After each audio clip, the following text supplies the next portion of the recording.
ગુજરાતમાં હવે જાહેર રસ્તા ઉપર ગંદકી અને કચરાના ઢગલા ન મળે તે માટે હવે રાજ્ય સરકારનું કડક વલણ. ડભોઈ નગરપાલિકા દ્વારા હવે જાહેરમાં અને પોતાના વિસ્તારમાં ગંદકી કરનાર એસએમએફજી બેંક ખાતે જાહેરમાં કચરાનો ઢગલો જણાતા તેની સામે નગરપાલિકા દ્વારા કાર્યવાહી કરી ₹5,000નો દંડ વસૂલ કરવામાં આવ્યો હતો.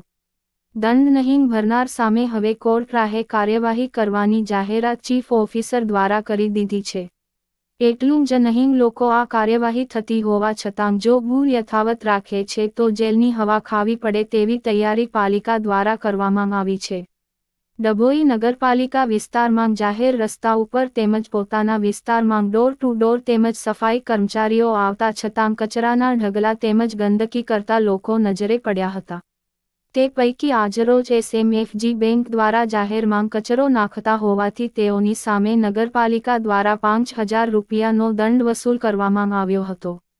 નગરપાલિકા વહીવટી દ્વારા લોકોમાં જાગૃતિ આવે તે માટે છેલ્લા 1 વર્ષથી ઓટો રિક્ષા તેમજ સોશિયલ મીડિયાના માધ્યમથી લોકોને જાણ કરવાની શરૂઆત કરી હતી, જે દરમિયાન થોડું કડક વલણ અપનાવી છેલ્લા 1 વર્ષ દરમિયાન ₹1,50,000 જેટલો દંડ પણ વસૂલવામાં આવ્યો હતો.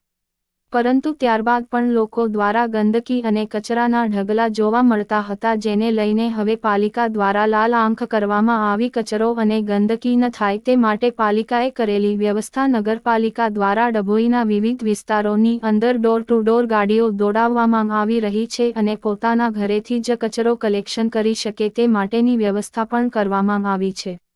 સાથે સાથે 100 જેટલા સફાઈ કર્મચારીઓ પણ નગરના અલગ અલગ વિસ્તારોમાં સફાઈ કરી શકે તેવી વ્યવસ્થા કરવામાં આવી છે. તેમજ આટલું કરવા છતાં પણ જો કચરો રહી જાય તો નગરપાલિકાનો કમ્પ્લેઇન નંબર તેમજ એક ટોલ ફ્રી નંબર 14,420 પણ જાહેર કરવામાં આવ્યો છે કે જેના ઉપર નગરજનો કમ્પ્લેઇન કરી કચરો પડ્યો હોય તો 12 કલાકની અંદર પાલિકાની ટીમ સફાઈ કરી શકે તેવી વ્યવસ્થા કરી છે.